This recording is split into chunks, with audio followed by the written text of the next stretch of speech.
అందరికీ హాయ్ అండి. అందరికీ అడ్వాన్స్ హ్యాపీ సంక్రాంతి అండి. ఈ సంక్రాంతికి ఎన్నెన్నో పిండి వంటలు చేసుకొని తింటారు. సో అందులోనే ఈ ఒబ్బట్లు కూడా ఒకసారి చేసుకొని తినండి. పప్పు ఒబ్బట్లు చేసి తినుండొచ్చు. కొబ్బరికాయతో ఈజీగా కొత్త వాళ్ళు కూడా నేర్చుకొని చేసుకోవచ్చు. అలాంటి సులభమైన మార్గం ఉంటుంది. ఈరోజు కొబ్బరికాయ బొబ్బట్లు చేసి చూపిస్తాను, వీడియో అప్లోడ్ చేస్తాను. మీరు ఇప్పుడు చేసే పని ఏంటంటే వీడియో నిదానం చూసి కొబ్బరికాయలను తెచ్చి సంక్రాంతికి బొబ్బట్లు చేసి తినండి. ఓకేనా? Welcome back to Sushanti vlogs. ఇప్పుడు బొబ్బట్లకి కావాల్సిన పదార్థాలు చూసేద్దామా. 2 కొబ్బరికాయలు, ఎక్కువ నేత కొబ్బరికాయలు తేకూడదండి. కొంచెం అంటే ఎక్కువ ముద్ర ఉండకూడదు, నేత ఉండకూడదు, మీడియం సైజు ఉండాలి.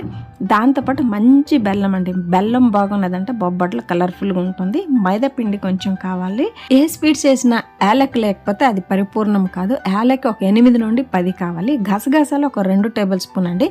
ఈ కొబ్బరికాయ బొబ్బట్లకి గసగసాలు వేస్తే చాలా బాగుంటుంది. పుట్నాల పప్పు అనేది యూజ్ చేస్తామో లేదో, బొబ్బట్లు చేస్తే పుట్నాల పప్పు తెచ్చి ఉంచుకోవాల్సిందే. నెక్స్ట్ వచ్చి టైల్స్ ఇంట్లో ఎక్కడ కొబ్బరికాయ కొట్టాలో అర్థం కాదు. అలాంటప్పుడు చూడండి, ఇలా ఈజీ మెథడ్గా కట్ చేయొచ్చు. అప్పుడు మన టైల్స్ డ్యామేజ్ కాదు, కొబ్బరికాయలు కూడా బాగా ఇదైపోతుంది. ఓకేనా? దానికోసమే నేను చిన్న వీడియో బిట్ అనేది పెట్టాను. ఓకేనా? అందరికీ యూజ్ఫుల్ కానీ అని. కొబ్బరికాయలు కొట్టిన తర్వాత ఒక సైడ్ పెట్టేద్దాం. ఇప్పుడు ఫస్ట్ మనం మైదాపిండి కలపాలండి. నేను ఇక్కడ మైదాపిండి కలపడానికి ఒక 1/2 kg మైదాపిండి తీసుకున్నాను. బాంబే రవ్వ ఒక 3 టేబుల్ స్పూన్ తీసుకున్నాను. బాంబే రవ్వ కంపల్సరీ వేస్తేనే బాగుంటుంది. సాఫ్ట్గా మెత్తగా బొబ్బట్లు రావాలంటే బాంబే రవ్వ వేసుకోవాలి. ఓకేనా? ఇప్పుడు కొంచెం ఉప్పు వేసుకోవాలి. టేస్ట్ కోసమని కొంచెం ఉప్పు వేసుకోవాలి. ఇంకొకటి ఇంపార్టెంట్ ఏంటంటే, మనం పప్పు బొబ్బట్లు చేస్తే పసుపు గుండ వేసుకోవాలండి. మనం కొబ్బరికాయతో బొబ్బట్లు చేస్తున్నాం కాబట్టి పసుపు గుండ వేసే అవసరం లేదు. మీకు కావాలంటే వేసుకోవచ్చు, కానీ కొబ్బరికాయ బొబ్బట్లకి పసుపు గుండ వేసే అవసరం లేదు. అదే పప్పు బొబ్బట్లు వేసుకోవాలి. ఇక్కడ మనం చపాతీ ముద్ద కన్నా కొంచెం పలచగా ముద్ద కలుపుకోవాలండి. చపాతీ ముద్దలా గట్టిగా ఉండకూడదు. ఓకేనా? చూస్తున్నారు కదా ఎంత పలచగా ఉన్నదని. ఇంత పలచగా ఉండాలన్నమాట. అలాగని ఎక్కువ పలచగా చేయొద్దు, ఎక్కువ గట్టి కూడా చేయకూడదు. ఇలాంటప్పుడు మనం నూనె, కాఫీ టీ తాగుతాం కదండి, అందులో ఒక 1/2 గ్లాస్ నూనె అనేది పోసుకోవాలి. ఫస్ట్ కొంచెం నూనె వేసుకుని ఆ పిండి అనేది ఒకసారి బాగా కలపాలన్నమాట. ఆ పిండి నూనె అనేది తగిలితే ఆ పిండి వేగం నాని బొబ్బట్లు అనేది సాఫ్ట్గా వస్తుంది. ఇలాగ కాఫీ టీ తాగుతాం కదా, అందులో ఒక 1/2 గ్లాస్ నూనె అయినా పోయాలి. ఓకేనా? ఇలాగ ఒక 2-3 సార్లు వేసుకుని బాగా కలిపిన తర్వాత ఆ పిండి అనేది జారుడుగా ఉండాలి. చూస్తున్నారు కదా, అలా జారుడు వచ్చిందంటే మన బొబ్బట్ల పిండి బాగా రెడీ అయిపోయిందని. లాస్ట్కి ఇలాగా పైన నూనె అనేది వేసుకున్న తర్వాత నానాలి. మనకి పిండి అనేది 1.5 లేదా 2 గంటలు నానితే మనకి బొబ్బట్లు అనేది సాఫ్ట్గా మెత్తగా బాగా వస్తుంది. తక్షణం చేస్తామంటే బొబ్బట్లు గట్టి అయిపోతుంది. ఓకేనా? 1.5 2 గంటలు బాగా నానడానికి పెట్టేద్దాం. ఇప్పుడు కొబ్బరికాయ తురుముకొని ఈ బౌల్ నిండా తెచ్చాను కదండి, ఏ బౌల్ నిండా కొబ్బరి తురుము అవుతుందో అందులో సగం బెల్లం తీసుకోవాలి. దానికి క్వాంటిటీకి నేను మీకు చూపిస్తున్నాను. ఒక బౌల్ నిండా కొబ్బరి తురుము అయిందంటే అందులో సగం క్వాంటిటీ బెల్లం తీసుకోవాలి. స్వీట్ పర్ఫెక్ట్గా సరిపోతుంది. ఇప్పుడు ఒక మిక్సీ జార్లో కొబ్బరి తురుము వేసుకొని నీరు వేయకుండా ఇలా మెత్తగా రుబ్బుకొని వచ్చేద్దాం. ఇక్కడ నేను ఒక 2 సార్లు గ్రైండ్ చేశాను. ఒకసారికి చాలేదు, 2 కొబ్బరికాయలు కదండి, 2 సార్లు గ్రైండ్ చేశాను. నెక్స్ట్ వచ్చి పుట్నాల పప్పు. మీరు ఎప్పుడు బొబ్బట్లు చేసినా పుట్నాల పప్పు పౌడర్ చేసి పెట్టుకోండి సైడ్లో. అది యూజ్ చేయాలా లేదని నేను చెప్తాను. వీడియో చూస్తుంటే మీకు అర్థమైపోతుంది. ఇక్కడ క్వాంటిటీ వచ్చి చూడండి, బెల్లం క్వాంటిటీ. ఈ బౌల్లో మనం బౌల్ నిండా కొబ్బరి తురుము అయ్యిందా, ఇప్పుడు అందులో సగం బెల్లం తీసుకుంటే స్వీట్ అనేది పర్ఫెక్ట్గా సరిపోతుంది. ఓకేనా?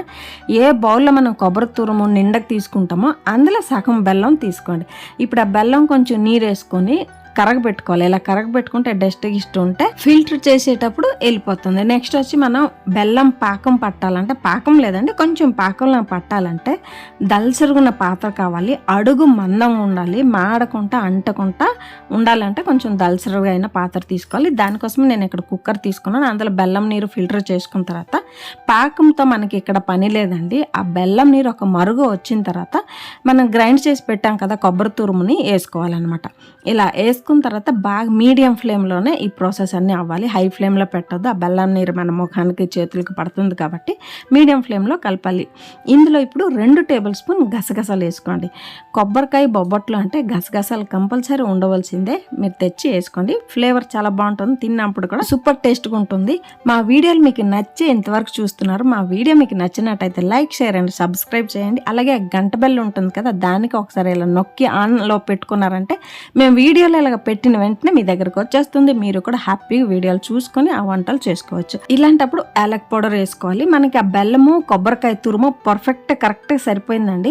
ఏమైనా కొంచెం బెల్లం నీరు ఎక్కువ వేసినామంటే పల్చగా అయిపోతుంది. అలాంటప్పుడు ఇలా పుట్నాల పప్పు పౌడర్ రెడీ చేసి పెట్టుకోవాలి. పల్చగా అయినట్టు ఉంటే మనం ఒక 3 నుండి 4 టేబుల్ స్పూన్ పౌడర్ పుట్నాల పప్పు పౌడర్ వేసుకుంటే మనకి ఆ పూర్ణం అనేది కరెక్ట్గా సరిపోతుంది. మనకి బొబ్బట్లు పూర్ణం వచ్చి ఇలాగ రెడీ అయిపోవాలా. కొంచెం కూడా పచ్చి అంటే తడిదనం లేకుండా ఇలా రెడీ అయినప్పుడు స్టవ్ ఆఫ్ చేసుకుని చల్లగా అయిన తర్వాత మనకి ఏ సైజు ఉండలు కావాలంటే మనం చిన్న బొబ్బట్లు చేస్తామో పెద్ద సైజు బొబ్బట్లు చేస్తామో అలాగా మనం ఇక్కడ ఉండలు అనేది లడ్డూలాగా చుట్టుకొని రెడీ చేసి పెట్టుకోవాలా. నేను ఇక్కడ వచ్చి పెద్ద సైజు బొబ్బట్లు లేదు, చిన్న సైజు బొబ్బట్లు లేదు, మీడియం సైజు బొబ్బట్లు చేస్తున్నాను కాబట్టి ఇలాగ మనం మోతీచూరు లడ్డు అంతా ఉండలు చేసుకుని పెట్టుకుంటే చాలండి, రెడీ అయిపోతుంది బొబ్బట్లు. ఇలాగ అన్ని ఉండలు చేసి అందుబాటులో పెట్టుకున్నామంటే ఒక్కొక్కటి మనం ఒత్తుకొని బొబ్బట్లు అనేది ఫ్రై చేసుకోవచ్చు. ఓకేనా, చూడండి 2 కొబ్బరి తురుముతో ఇన్ని బొబ్బట్లు అనేది వస్తుంది. ఇక్కడ చూడండి మైదాపిండి బాగా నానింది. నేను 2 గంటలు నానడానికి పెట్టిందును. 2 గంటలు అయిన తర్వాత చూడండి ఎంత బాగా నానింది. ఇలాగ ఉండాలండి మైదాపిండి అనేది, ఇలాగ ఉండాలి. ఎక్కువ పలుచగా ఉండకూడదు, ఎక్కువ గట్టి కూడా ఉండకూడదు. ఇలాగ ఉన్నదంటే మనం పూర్ణం పెట్టి బొబ్బట్లు ఒత్తినామంటే పర్ఫెక్ట్గా వస్తుంది. అంటే టెన్షన్ లేకుండా కొత్త వాళ్ళు కూడా ఈజీగా చేసుకోవచ్చండి.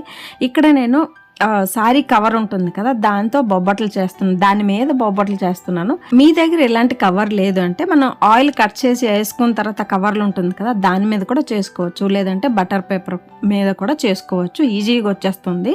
ఇలాగ ఒక చిన్న ముద్ద మైదాపిండి అనేది తీసుకోవాలండి. చిన్న ముద్ద తీసుకుని ఇలాగ కొంచెం ఒత్తుకోవాలన్నమాట.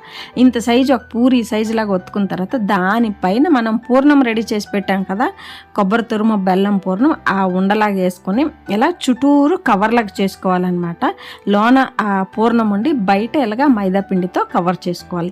కవర్ చేసుకున్న తర్వాత మనకి ఏమైనా ఎక్స్ట్రా మైదా పిండి లాగా ఉన్నట్టుంటే కొంచెం తీసుకోవాలండి, లేదంటే ఎక్కువ మైదా పిండి అయిపోతుంది. చిన్న ఉండ ఇలా చిన్న ముద్దలాగా ఇలా తీసి పెట్టేసినామంటే కరెక్ట్గా సరిపోతుంది. ఒకసారి ఆ ఉండని రౌండ్గా ఇలా షేప్ లాగా చేసుకోవాలి. చేసుకున్న తర్వాత మనం ఎటు ఆ మైదా పిండి తీసుంటామో అట్టే కింద భాగం పెట్టి ఇలాగ వత్తాలన్నమాట. అప్పుడు మనకి ఆ మైదా పిండి అనేది ఈక్వల్గా స్ప్రెడ్ అవుతుంది. ఓకేనా, ఆ మైదాపిండి తీసిన భాగం కింద భాగం పెట్టి పైన ఎలాగా వత్తాలన్నమాట. మధ్య మధ్య మనం ఆయిల్లో చేతులు డిప్ చేసుకుని ఎలాగా ఒత్తినామంటే రౌండ్గా వస్తుంది, మన చెయ్యికి కూడా అంటుకుంటా బాగా వస్తుంది. ఓకేనా, మనకి ఏ సైజు కావాలో ఆ సైజుగా ఒత్తుకోవచ్చు. మనం బాంబే రవ్వ వేసాం కాబట్టి అవుటర్ లేయర్ అనేది ఎక్కడ కూడా డ్యామేజ్ కాకుండా ఎంత బాగా వస్తుందంటే కొత్త వాళ్ళు కూడా నేర్చుకుని చేసుకోవచ్చు అండి. మైదాపిండి బాంబే రవ్వ 2 కలిపి చేశారంటే ఎక్కడ కూడా ఇరగకుండా కొత్త వాళ్ళు కూడా, మా శిరీష కూడా ఎంత బాగా ఒత్తిసి ఒబ్బట్లు చేసేస్తుంది. ఓకేనా, ఇలాగా కవర్ నుండి ఇలాగ రిమూవ్ చేసుకోవాలి. మన చేతులు అప్పుడు ఆయిల్ అయ్యి ఉండాలండి, లేకపోతే చేతులకు అంటేస్తుంది. కాబట్టి చేతులు ఆయిల్గా ఉంటే చేతులకు అంటుకుంటే ఈజీగా వచ్చేస్తుంది. నేను ఇక్కడ స్టవ్ ఆన్ చేసి ప్యాన్ పెట్టి ఆ ప్యాన్ మీద ఇలాగ ఆయిల్ అనేది స్ప్రెడ్ చేయాలన్నమాట. అప్పుడు బొబ్బట్లు అనేది బాగా వస్తుంది, అత్తక్కుంటా బాగా వస్తుంది. ఇలాగా మీడియం ఫ్లేమ్లో ఫ్రై చేయాలండి. హై ఫ్లేమ్లో ఫ్రై చేస్తే కింద మాడిపోతుంది. మీడియం ఫ్లేమ్లో నిదానం ఫ్రై చేసుకోవాలి. నేను ఇక్కడ ఒత్తుతుంటే మా వారు బొబ్బట్లు ఫ్రై చేస్తున్నారు. మా వారు బొబ్బట్లు చేసేటప్పుడు, దోశలు చపాతీలు చేసేటప్పుడు ఇలాగ హెల్ప్ చేస్తుంటారు. ఇలాగ నిదానం ఫ్రై చేసుకోవాలి. ఈ కలర్ రావాలి, ఎక్కువ మాడకూడదు, ఎక్కువ పచ్చిగా ఉండకూడదు. ఈ కలర్ వచ్చిందంటే కొబ్బరికాయ బొబ్బట్లు పర్ఫెక్ట్గా ఉన్నదని. ఓకేనా, చూస్తున్నారు కదా, ఈ కలర్ రావాలి. పెద్ద వడాల్పు ప్లేట్ తీసుకోవాలండి. ఆ ప్లేట్లో ఒక్కటికొక్కటి అతక్కుంటా మనం బొబ్బట్లు అనేది పెట్టుకోవాలి. అతుక్కున్నది అంటే పూర్ణం అనేది బయటకు వచ్చేస్తుంది, బొబ్బట్లు బాగోదు. కాబట్టి ఒక్కటికొక్కటి అంటకుండా చల్లగైనంత వరకు అలా పెట్టుకోవాలి.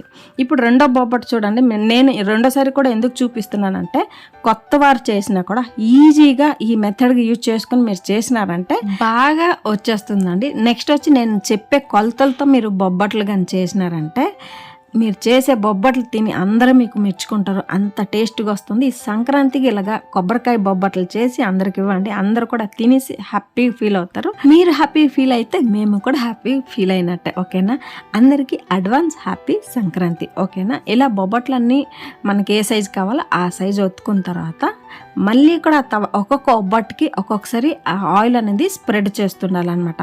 అప్పుడు తవాగా అంటుకుంటా బొబ్బట్లు అనేది బాగా వస్తుంది. నేను మధ్య మధ్యన ఒబ్బట్లు తినేస్తున్నాను, ఎందుకంటే కర్ణాటకలో ఉన్నాము. కన్నడలో ఒబ్బట్లు అని పిలిచి నా మైండ్ లో ఒబ్బట్లు ఉండిపోయింది. సారీ అండి.